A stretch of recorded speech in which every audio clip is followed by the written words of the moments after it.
Okay. In there. And we are on Facebook Live, also Tech Talk Radio. And thank you for tuning in this afternoon. We've got a special guest with us, and this is a big subject and one that we hear more and more about. And as parents, we worry about this for our kids, but actually we should be equally concerned. The book is titled Cyberbullying and the Wild, Wild Web. It's everything, what everyone needs to know. And with us is the author who is returning to the show, has been on the show with us before, J.A. Hitchcock. Jane, thank you so much for coming on the show. Well, thank you for having me again. This is one of those subjects that is just, for some reason, it has seemed like it's gotten worse over the years. Yes, it has. I mean, I just heard about today a young lady actually did Facebook Live and killed herself live on Facebook. She hung herself. Wow. That was in Georgia. We hear these stories and we think, well, gosh, when I was a kid, I used to get bullied, and there was a case, I remember good old Kevin, as I would walk home from school, I remember him pummeling my face a couple of times. But the problem is that bullying ended when I walked in and I was at home. This type of cyberbullying doesn't end. No, it's 24/7 for these kids. It's like they just don't know when to turn it off, and that's where in the book I do try and educate parents on taking any items away from the child at a certain time at night when they go to bed, their smartphone, their laptop, their tablet, their Netbook, whatever they're using, just take it away from them for the night, because not only do they need the rest, but if something is going on, it gives them a little bit of a reprieve.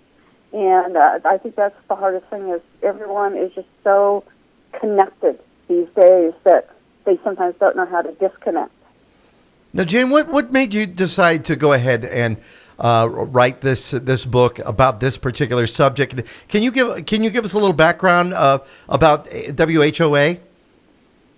Yeah, it's working to halt online abuse in WHOA, and it's at haltabuse.org if anybody wants to go and take a look. And I started it back in 1997 with another woman, and the two of us had been stalked online back when the Internet was still so very new and there were no laws in place. And as a result of both of our cases, we co-founded the organization, and then I began getting laws passed to cover email harassment, online harassment.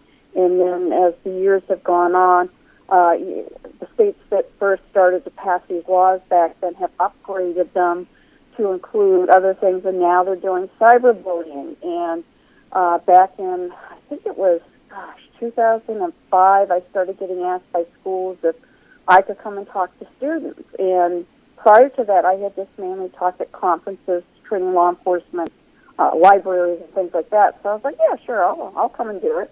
And started speaking at high schools and colleges and universities, and found that there was a really big need to talk about bullying online, because a lot of them were, where students would come up to me afterwards and say that they were being bullied offline, but then it went online, and they would show me things on their smartphones or their, laptops, and I was just kind of shocked at how bad it was, and it became a real big passion of mine, going to the schools and talking to these kids and letting them know that there are ways to get help, and I show them how to do it. If they're not comfortable talking to a parent or teacher, here's another way to do it. And then the book just came about as a result from that. We think about the technology that we have today.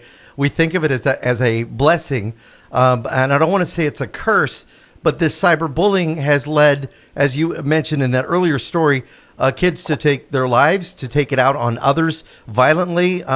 It's not a good scene. So how does somebody like me as a parent, or any other parent that's listening, recognize that, number one, somebody is being cyberbullied, but number two, what if their child is the aggressor being a cyberbully? How do they kind of stop this? If they can recognize the signs of it, if your child suddenly is a lot quieter than normal, maybe not hanging out with friends as much as they used to, and kind of holed up in their room or constantly online in one way or another, there's probably something going on. And, unfortunately, more than likely, if your child is cyberbullied, probably the school's going to contact you, or you're going to notice that your child is very irritable or just acting kind of odd, I guess is the best way to put it.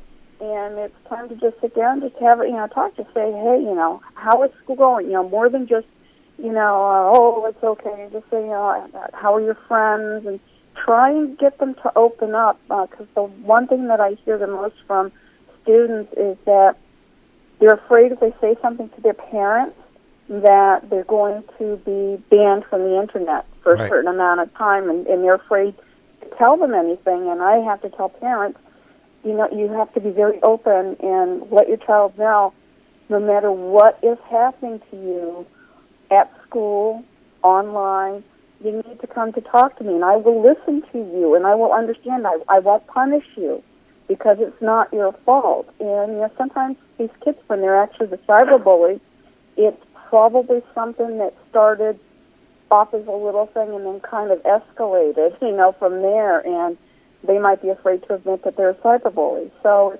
it's a lot of letting your children know that you will really and truly listen to them without getting mad at them and without punishing them.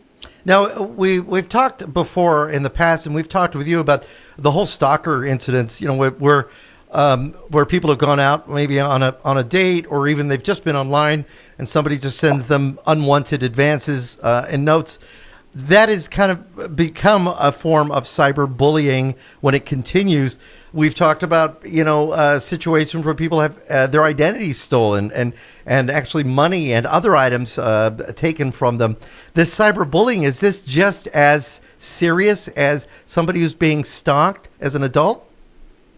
Actually, cyberbullying is cyberstalking. And, the one thing I tell anyone, whether they're a kid, teen, or adult, is if you feel that you are being cyberbullied or harassed online, the first thing you need to do is respond one time with a very simple, please stop contacting me, and then do not respond after that, but make sure you keep anything if they continue.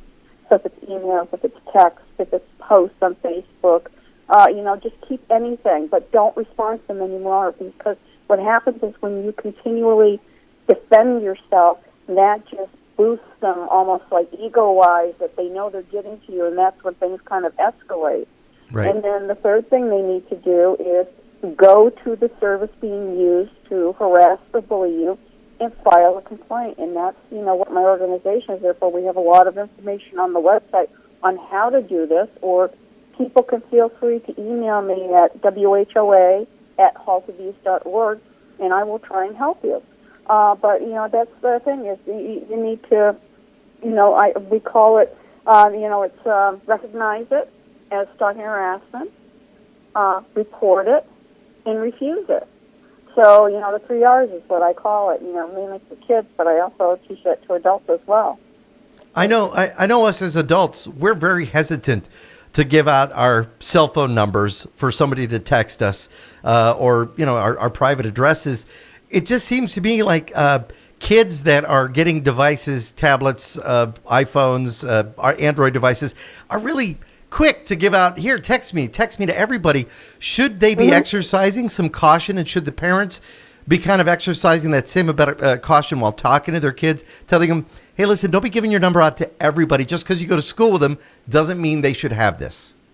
Exactly. I mean, it's one of those things where they should be extremely cautious and only give out their cell phone number to somebody that's a really good friend or a relative or, whatever.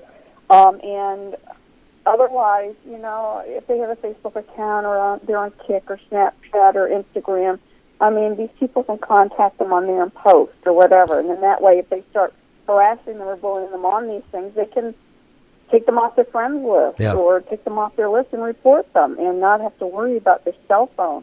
And the one thing I do advise parents to do is, as long as your children are under your roof and you're basically paying the rent, the mortgage, their internet or whatever, there are things that you can get cell phone-wise. Like on AT&T, they have something called Smart Limit. It's $4.99 extra a month, but you can block certain numbers. You can put a list of numbers that are okay for your child to talk and text to, and there are things you can get for the tablets and their notebooks or their laptops or whatever else that they're using, software to put limits on them so that they're a little bit more protected and you can keep track of what they're doing. Because, I know kids and teens are like, oh, you're getting in my privacy and all that, but, you're under your parents' roof. Yeah. And as long as you are there and you're not out in the real world and making your own money and paying for your own stuff, you need to abide by what they do. And if they want to know what you're doing, they have every right to do that. And I encourage parents to do it. I think it's very important that parents have the discussion and continue to have that discussion. You don't just do it once with their kids about the internet, what you put on the internet, and how you communicate with somebody on the internet. And again, that can lead to cyberbullying if they're not maintaining that type of etiquette. Exactly. And not only that, the one thing that I really have to put through students' heads is that think in the future, when you're married, you have children, would you want your children to see what you're posting today? And that makes them think a little bit. Now, do you want your grandparents to see what you're posting right now? Oh boy. And yeah, I mean, it just makes them think a little bit more. Because right now they're just thinking for the here and now. They're not thinking about in the future. It could cost them a job. It could cost them a husband or wife or boyfriend, girlfriend. It could cost them, a lot of things. Now, sometimes there's going to be a situation where maybe a child is being bullied, and it hurts them, but they don't say anything, and They don't act back. However, your child may be online and see this bullying going on, and it's like watching. As an adult, I've seen friends and family fight on Facebook. I've seen it, and it's like really, it hurts. Is that somebody that should be stepping forward and maybe getting in the middle or letting the parents know that this is going on? Yeah, it's one of those things that I hate to say, if you see something, say something. I mean, go to the person that's being bullied, if you know they're being bullied, and let them know, I'm here for you.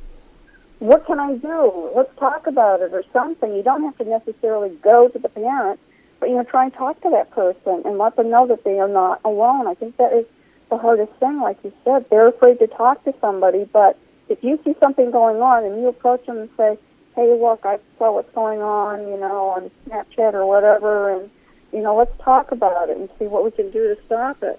And, maybe this person doesn't know that you can file a complaint with Snapchat or that you can block somebody or, that there are remedies for it. We're talking with author J.A. Hitchcock, author of the book Cyberbullying and the Wild, Wild Web, What Everyone Needs to Know. The book is available at Amazon. I am wondering now, many parents hear of these different platforms, and even me, I still hear a platform once in a while, and I say, what's that? We think, there's some parents out there that are still saying, are you on the MySpace? I mean, but let's face it, Facebook, Instagram, Snapchat, and then there's Kicks, there's Blender, Badoo, there's other ones that kids are getting on. How do parents know what apps their kids are using, and are there platforms that seem to be more prone to this type of activity? I think you just named pretty much all the more common ones, and then you got to include Twitter in that, and Periscope and Vine are also pretty popular. Skype. Uvu, which is another form of Skype video chat, that's another one that's kind of popular. But I would encourage parents to go to a search engine like Google or Yahoo and just type in the top social apps being used by kids. Honestly, and you'll come up with a lot of answers. And there have been things that I've noticed recently. There's a group on Facebook that I'm a member of. It's social media, networking safety group, and they post links to articles that are like this. So that's how I really keep tabs on it. Or when I go and I speak at a school, I'll ask at the end, how many of you do YouTube? And they raise their hand. How many of you shop on Amazon? And I say, what do you guys like to do? And without thinking, they're telling me stuff, and keeping track of it in my head. And I'm going, well, I haven't heard of that one yet, but. They're very open about saying what they're doing online, and even, the teachers or the principal come up to me after and go, I never heard of some of those. And so that's because they're enthusiastic when, after you're talking to them, and after I've literally scared the pants off of them, but, Yeah. and then I do try and do some fun stuff and get them involved, Tell us about this book, though. Who is this book for? Is this for the parent? Is it for the is it for kids? I mean, could they learn something from this? Yeah, they probably could. It was more written for parents, adults, educators, librarians, because even, with the free internet at libraries, librarians need to know how to deal with things if they see situations. But there are a lot of stories in there about kids and teens and things that have happened to them. And, yes, some of them have a tragic ending, but I also included ones where they fought back and they did something with their lives. And, I didn't make it all tragic. I tried to put, a lot of positive things in it. There are a lot of great resources in it as well, advice. I give examples on, here's something that happened with a student. What do you think should have been the result from this? What do you think the school should have done? And try and get scenarios. And it's pretty informative. If you are a parent and you see your kids' smartphones, and as parents, you should be taking a look at the smartphones once in a while, and you see a message of hate, a bullying message, a photo making fun of the kid, or a photo of your child, what should be the steps? Does the book kind of go over what is it you need to do? Yeah, and something like that. First thing, I sit down with your child, say, hey, I noticed this on your phone. What's going on, and talk about it, and just see, if they, depending on what kind of smartphone they have, they can block the person. Mm-hmm. That's probably going to be the first thing to do. I mean, keep everything, obviously, keep a copy of it, and try blocking them. I know on some phones, like my husband has a Samsung Galaxy, he can block a number, but they can still leave a voicemail. Yeah. It's one of those things. So if it escalates to that point where they can't text or send a picture anymore, but they can call and leave voicemails, obviously, at that time, if it's escalated to that point, then the next step would be to go to the local police and file a report. Yeah. Because it's basically if you're noticing it at home, but it's so hard for schools because they don't know what to do because it's somebody's private phone, and yeah, some of it may have happened at school, but what do we do? And it's really hard sometimes, to draw that line and say, okay, this is exactly what you do. It depends on the situation. Every situation is going to be different. And the last thing we want to have is a situation like you discussed at the beginning of the show where a child takes his life. And we may not ever, and there will be people out there that will never understand it. They'll say, well, I don't understand how it could be bad. I was bullied as a kid. But we have to remember the internet makes it relentless. It's like them being next to you the whole time, and every time you turn on your device, you see something bad. So this can be so troubling for many kids. Yeah, exactly. I mean, like I said, it's 24 hours a day, 7 days a week. Even, summer vacation and, Christmas and holidays, it's still there. It's always there. Yeah. And that's the one thing that a lot of people don't realize, that it's so easy for you to say, I don't understand, blah, blah, blah. Well, it's for kids and teens these days, it's basically their life, Yeah. They're online all the time, and that's why, at the beginning when I said, parents is set a time limit for your kids. When they go to bed at night, they hand over all of their electronic equipment to you, and that's it, for the night. That's a good idea. It's a good way to think. Do you advocate the use of some of these programs like Nanny and some of the others that can be put on computers? Yes, and then like I said, I know AT&T, Verizon, Sprint, they offer some kind of a limit to parental controls, and I highly recommend doing that. Excellent. All right. Well, our listeners can get more information, obviously, by buying the book Cyberbullying and the Wild Wild Web. And I know you have some stories in here about some of the stranger situations that have happened with cyberbullying. Are there any stories, though, where the cyberbully has finally realized the errors of their ways and kind of turned around? Yeah, there was actually one in, I think it was England or Scotland, I can't remember, but it was in Europe. And the guy began harassing somebody or bullying somebody on Tumblr to the point where she killed herself. And when he realized that he had a part in it, he turned around and he apologized to her family, and it turned out that he was just bored and looking for something to do, and so his mother helped find him a part-time job somewhere, and he turned his life around. So there are good things that come of it, you know. So well, the outcome still wasn't good in that situation for the family, but at least our parents should be aware of this cyberbullying and the wild, wild web, what everyone needs to know. It's available at Amazon. Give us a website address again for WHOA. I think this is important, that, parents should feel free, even other kids that are listening, feel free to go to this website and get more information. Yeah, they can go to haltabuse.org. And then we have the Kids and Teen Division, which is haltabusektd.org. And then the book also has a Facebook page if anybody wants to go find it on Facebook. Excellent. What next for you? Oh, I don't know. Honestly, I have no clue. I'm still trying to figure out things in that direction, but there may be a third edition of Net Crimes and Misdemeanor, which is one of my previous books, so I'm working on a proposal for that right now. So yeah, I'm wondering, we've talked so much recently in the news about hacking and changing results of things, and I'm not going to get into particulars, but I mean, I'm sure that's been another issue that people are saying, wait a minute, we need to lock down what we're doing on the web. Yeah, honestly, and I it's one of those things where I wish I would get a phone call and say, hey, we're going to put you in charge of cyber stalking and cyberbullying. Right. I'd be down there in a minute. Absolutely. I would love to do more about this than I can myself, but hey, put in a good word for me, anybody. You got it. Author Jane Hitchcock, J.A. Hitchcock. Again, you'll find the book at Amazon. Thanks so much for coming on Tech Talk Radio. All right, thank you, Andy. That was a lot of fun, Jane. Thank you so much, and really success with the book. And let's keep in touch with other projects that you're working on. Yeah, and I'll send you my publisher's email address so they can send you a copy of the book. Very cool.